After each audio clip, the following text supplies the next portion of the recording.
Hey community, Frank here. If you're seeing this video on social media, be sure to check out the full version on YouTube.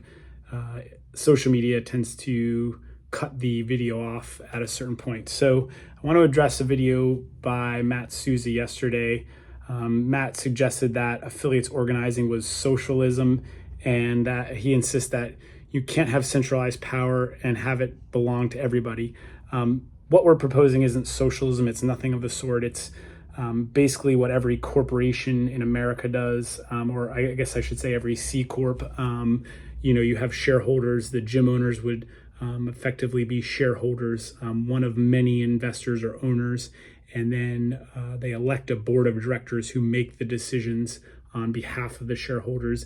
And even at that, most corporations have a yearly, annual, or biannual shareholder meeting. Typically, I think it's yearly, where they'll put certain resolutions up to the shareholders to vote on, as well as having elections for the board of directors. And there's different recommendations in terms of how often each board of directors should be up. You don't usually typically replace the entire board, but again, these are all things we're still finalizing, but this is not socialism as Matt suggests. There will absolutely be someone in charge. And that person in charge, or that group of people, I should say, we're looking at a board of anywhere from 10 to 20. And it would be a requirement in my estimation that the board of directors be owners, gym owners, as well as owners in the company. But yeah, Matt, nothing could be further from the truth. And I want to point out, I'm happy to come on your podcast and discuss these things with you. There were multiple people in the chat suggesting you send me the link to join your podcast yesterday. I was in the chat, posted multiple things. You never addressed any of them. I'm happy to call in. You said you don't have the call-in number that you've had on your podcast before. Again, if you want to have an adult conversation or discussion about this, let's do it. But to get on a podcast and rant and suggest I haven't laid these things out when we have an entire Instagram page laying much of this stuff out, I've sent you plenty of text messages inviting you to have a conversation, shared some of the details with you, and apparently you haven't read any of them based on what you said in this podcast. So again, welcome to have a conversation with you on the podcast, off the podcast, over coffee. I'll come to your gym. You tell me what works for you. He at one point even mentions governance. Yeah, exactly. That's what every corporation does. They have governance, which is rules about how the corporation is run. How many people are on the board? How do board of directors get elected? What does that look like? How are decisions made? And so we would absolutely have a board of directors. The board of directors would hire out staff for the company. It would look very similar to what CrossFit looks like now. Whether we end up going forward because we can't buy CrossFit, or whether we buy CrossFit. If we buy CrossFit, then the company is largely intact. The board of directors now, instead of being private equity directing the company to slash costs and maximize profits by slashing costs and increasing fees, they would be directing the managers of the company, the staff of the company, to support affiliates, promote, defend, and differentiate the brand. And just on principle alone, this should be enough to convince people that we need to do this, and figuring out the specifics of, how often board of directors are elected.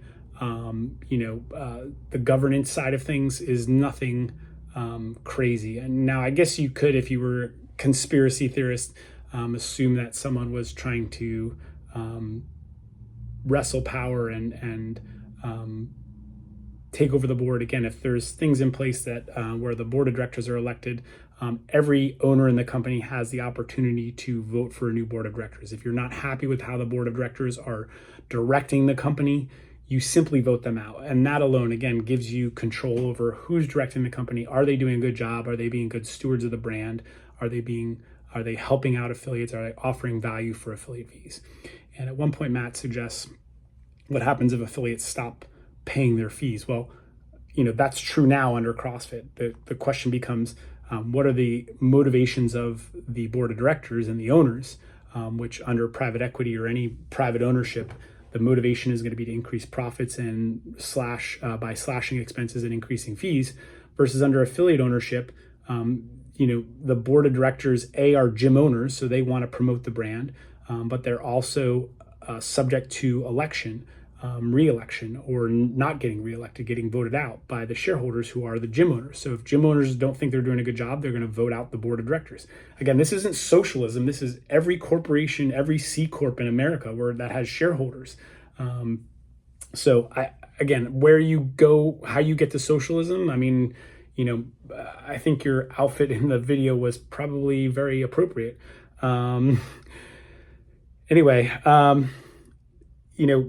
Matt says, so I'm going to try to go through some of his questions. He says, what happens if someone pays more and they disagree? Does the person who pays more get more votes? Everybody's going to pay the same amount, although early affiliates will pay a lower affiliate fee, just like when CrossFit started. So if you invest early and you take the risk of helping to start this company, you're a leader instead of a late joiner, then you will pay a lower affiliate fee and you'll be grandfathered in. This is the same as it worked with CrossFit originally. The early affiliates paid a lower affiliate fee and they were grandfathered in at that rate forever. Now, nobody gets, you would pay a lower fee for a share in the company, but you would still have a share in the company equal to everybody else's share. So every gym owner would have the same amount of shares or ownership and the same amount of votes. So nobody would get to vote more, even if you had to pay more because you joined later. That's how it's going to work. In terms of everybody gets an equal say, but if you jumped in later and you didn't help with the initial setup, if you didn't give us leverage to negotiate a better price trying to buy CrossFit, then you pay more. So I encourage everybody to join up earlier. If you're interested, send us an email, CF Affiliate Collective, with your name, phone number, email, gym name, and affiliation status, along with number of years affiliated. Next question, how do you vote somebody in? Just like every C Corp in America, we hold elections for the board of directors and they are elected. And, we can argue about the specifics. The governance is still being established, but there's pretty much standards out there. My recommendation is if we have 10 board members, 10 to 20 board members, half of them get reelected every 2 years. And so every year you have half of the seats up for reelection or reelection or somebody new getting elected. You vote, all the shareholders get an equal vote. Every gym gets an equal vote, just like every shareholder. Now, in a C Corp, you could have some shareholders who own more shares and they get more votes, but that's not how it would work here. Every gym owner would have the same amount of shares. Every gym owner would have the same amount of votes.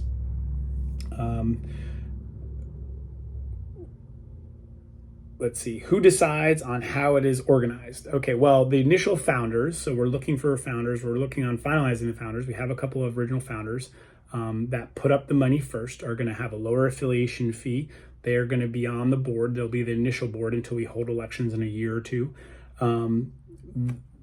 The ones leading the effort, the ones who are putting up the money, putting up the risk to get the organization started, yes, they're going to get preferential treatment in terms of affiliate fees. They will have the same amount of votes.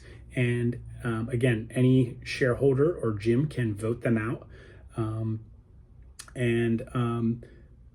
The governance will be voted on by the specific rules of how the corporation and the board operates would be determined by the initial founders. And then gyms can review the governance and decide if they want to be part of it or not. They don't have to be.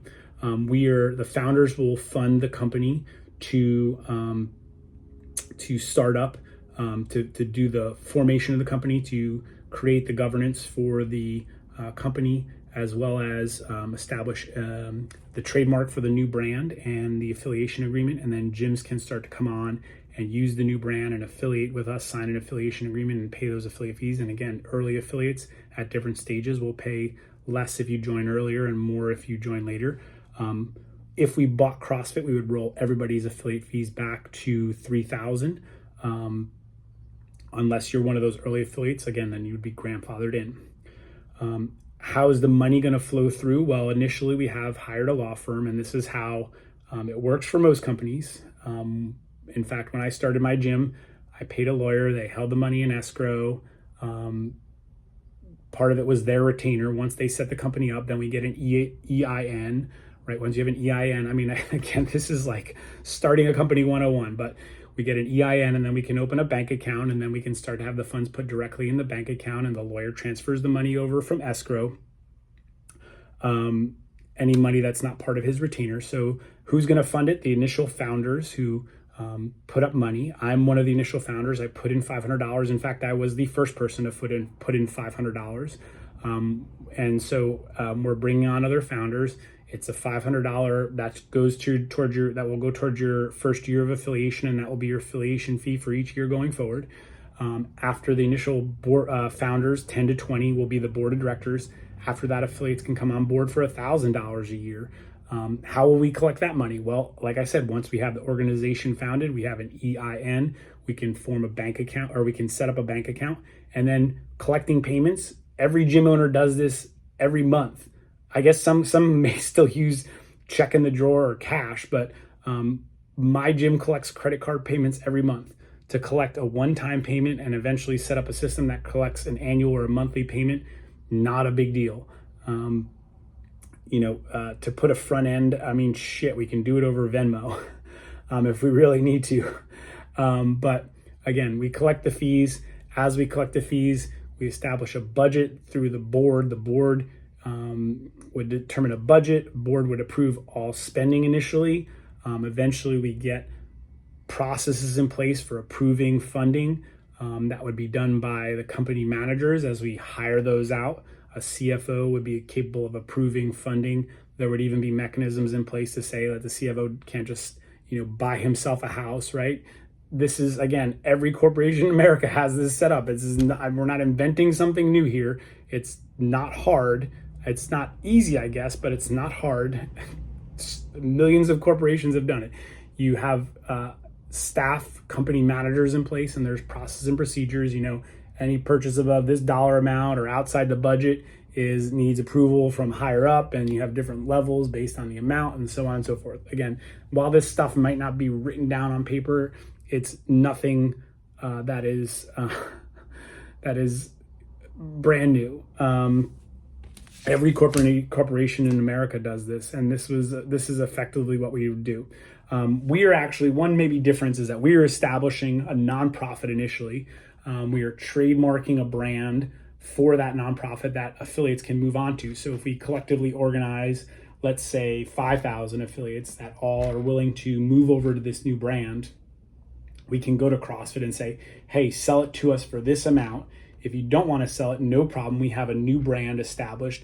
These gyms are already affiliated with this new brand. We're just going to end our affiliation with you.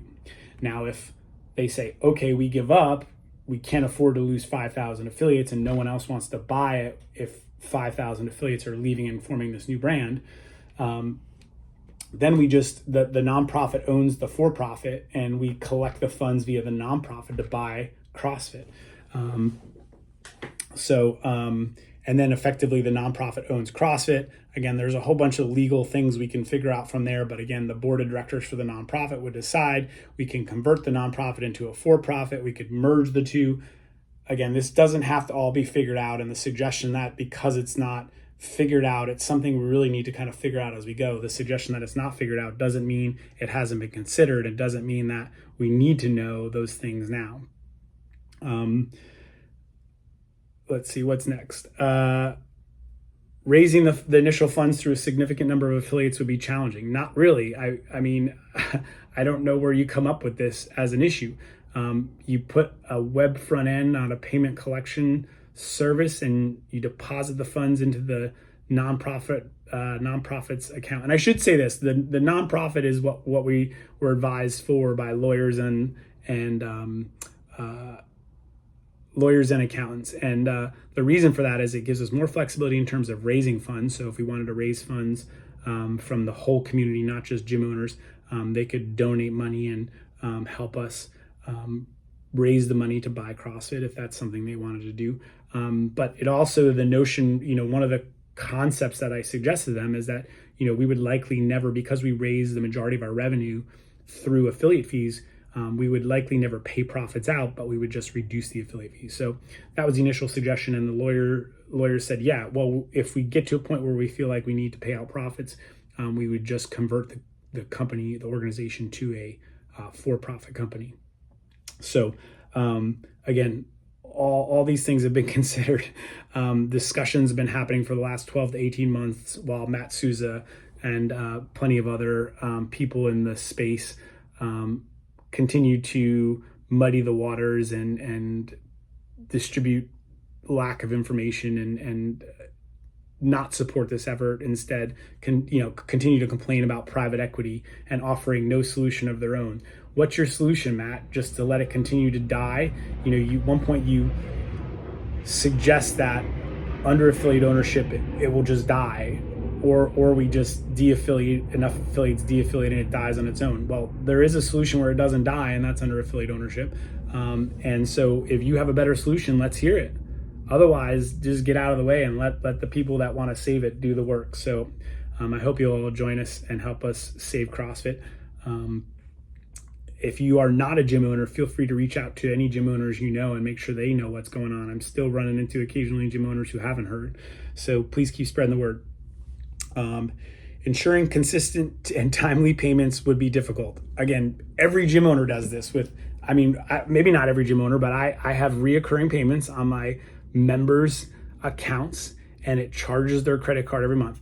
As an affiliate, when I was affiliated with CrossFit, they sent me a notification, your annual affiliation fee is due, and I paid it via online. It wasn't hard at all.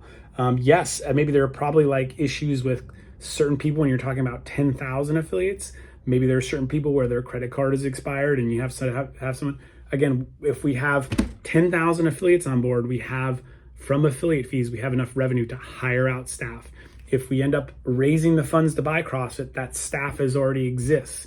Or we can hire them back if they were laid off by HQ, which would not be surprising. But again, the fundamental difference is when we're not trying to maximize profits and we're just trying to support affiliates, we can roll back affiliate fees and still have plenty of money left over to do things like hire affiliate reps and hire people to manage the payments, accountants and CFOs and all that stuff.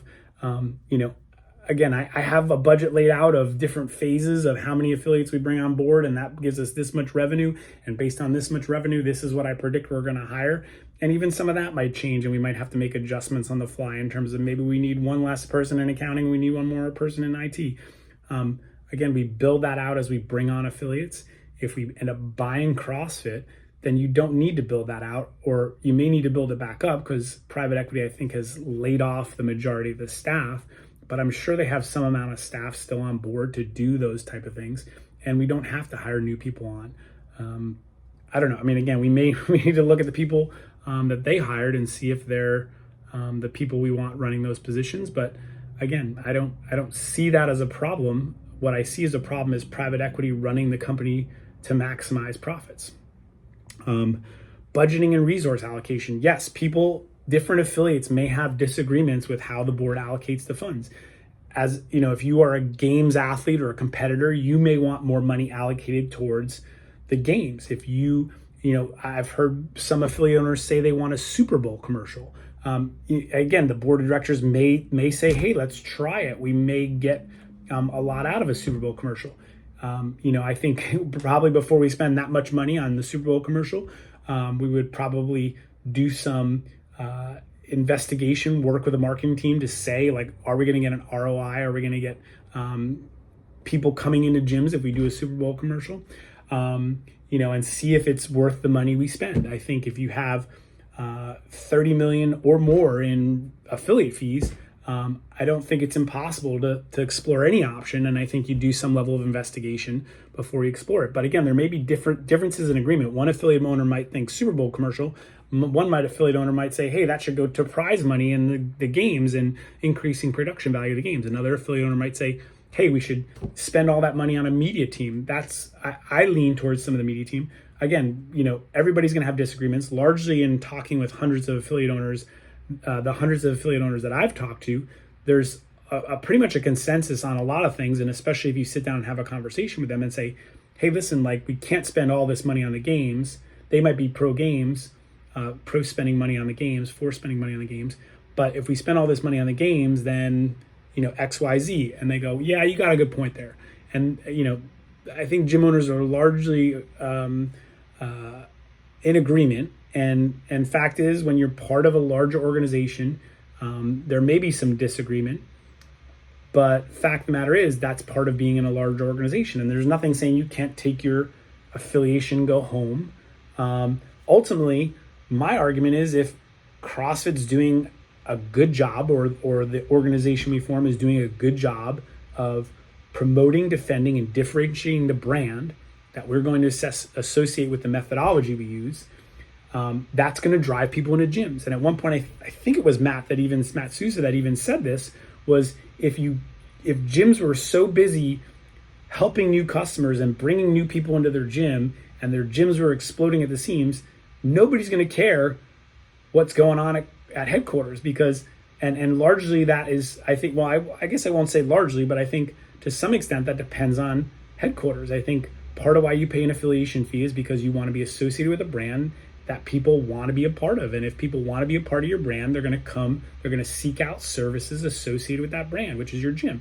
If they're not doing a good job promoting the brand, and I would argue that if you look at the lack of content and the lack of engagement of that content put out by HQ, if you look at the death of the games and just the lack of money spent promoting, defending, and differentiating the brand, and the marketing spend and the efficacy of the marketing, you're not getting your money's worth. And so we should absolutely, and again, that's when affiliate owners can collectively vote out the board. If the board is not doing their job, if they are not being good stewards of the brand, if they're not promoting, defending, and differentiating the brand effectively, if they are not offering value to affiliates, then affiliates can de-affiliate, but they also have the recourse of voting out the board. And you don't have that option now. Private equity sits on the board. They're probably each collecting a six-figure salary, which is another reason there's no money to spend on a media team or to pay staff or lawyers or lobbyists.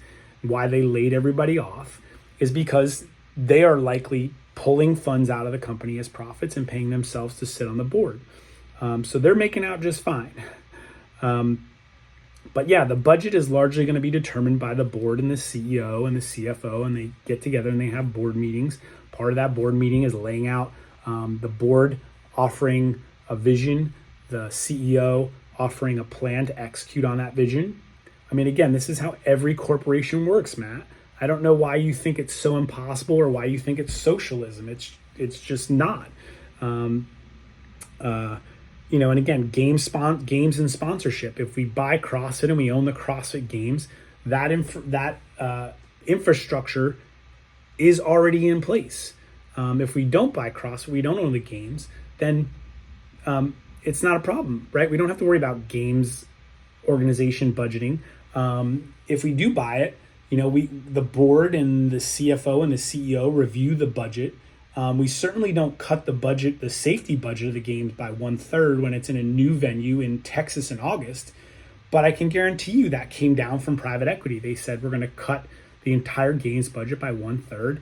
And, somebody at some point is culpable for saying, yeah, what does that 1/3 cut look like? We're going to cut the safety, or maybe they just said 1/3 across the board, and that meant safety got cut by 1/3 by default. But either way, there should have been some pushback there. There should have been pushback and said, we can't cut the safety budget by 1/3 when we have the games in a hot environment in August, and the presence on the water was noticeably less. The training is suspect. And now I'm pretty certain there's probably a lawsuit from Lazar's family that is, I don't even know, probably in the hundreds of millions of dollars against CrossFit, because they chose to cut the safety budget, and somebody lost their life. And again, this is what happens when you try to run the company to maximize profits. That would never have happened under affiliates, never. And while we could certainly look at cutting the budget for the games and how much we allocate to the games, I think there's an argument to be made, a strong argument, that we're spending too much money on the games, or that the affiliate fee shouldn't pay for the games, and the games maybe needs to even be run as a separate division and pay for itself. And at one point, maybe it made sense to grow the games by paying more. Maybe it makes sense to say, hey, affiliate fees can help support the games, but there needs to be in between, instead of showing the empty games floor for 10 minutes in between every heat and 30 minutes in between every event, or hours in between every event, how about we run some documentaries about transformations that happen inside of affiliates, go live to an affiliate doing a WOD, and show actual people doing CrossFit, all the people that are in your gym and my gym, working out, using the methodology, show that to the world, and show that to the people watching the game. So if they're intimidated by what the game's athletes are doing, they instantly get a message of, here's somebody that looks just like me, a dad, a mom, a firefighter, an overweight grandma, whatever the case may be, every size, shape, fitness, and ability level, working out in a gym, so they know that anybody can do it. Again, I think if we did these things, every gym would have a line out the door, and nobody would be complaining. Although there may be some minor disagreements about, we're spending too much on this and we should spend on that. We spent too much on that Super Bowl commercial. We should have spent it more on internet SEO, whatever the case may be. Ultimately, it comes down to the board, potentially some shareholder votes on certain things. Again, it depends on what the founders decide governance-wise. If you want to decide what that looks like, or you're nervous about what that looks like, then get in earlier, be on the board, and then you get reduced affiliate fees on top of it. So this is your chance. We're not gonna, the founders are getting finalized in the near term.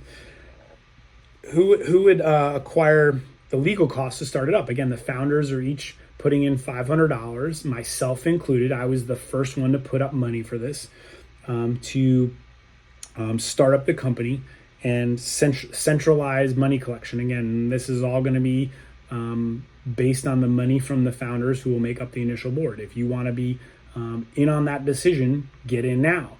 This is how every startup works in the beginning, right? It's the people doing the work on the ground, and I'm not even getting paid for my efforts, and I'm putting up money. But usually you have people that are putting up work to start the company, and probably putting in some money of their own. When you started your gym, right, you put in money, you were the owner and the founder, and you made the decisions, how it was run. Transparency, how do we offer transparency? Well, I think if we were going to use the bar set by CrossFit, whether it was under Greg or under private equity, in terms of communication and transparency, it would not be hard. But I would see us having quarterly meetings. And again, this is every corporation in America does this. They have quarterly shareholder meetings. We have quarterly meetings with our shareholders, who are the gym owners, where we talk about what we're doing with your money. We talk about measurements we use to track the progress. And we talk about future plans, and we communicate that to our shareholders. And I think we could offer even more transparency, given that we are a private corporation with shareholders. We can show as much of the budget as shareholders want. I mean, I think we could even arguably say every shareholder has the right to go in and look at our books. I don't see why that would be a problem. Again, this is, and actually, one of the links I sent to Matt, I'm pretty sure, Matt, or I've sent it out to anyone who's sent us an email. And again, if you're interested in being involved and having more details, email us your name, phone number, and email address, as well as your gym name, affiliation status, and years affiliated, and I'll email you back with links to our core principles, as well as some other information that we're kind of establishing as the foundation of the company. And one of them is transparency, and making sure that gym owners know how their money is being spent, and ultimately have the option of voting out the board if they want. Long-term stability, yes, gyms can de-affiliate. They can de-affiliate now. Ultimately, again, I think if you're promoting, defending, and differentiating the brand, that will result in gym owners being happy, successful, and a line out the door, and that will not be an issue. In fact, we will be growing the number of affiliates. At one point, there were, I think, 14,000 or more affiliates, and now we're down to 10,000. We would look to grow the number of affiliates. We would grow the revenue based on more affiliates.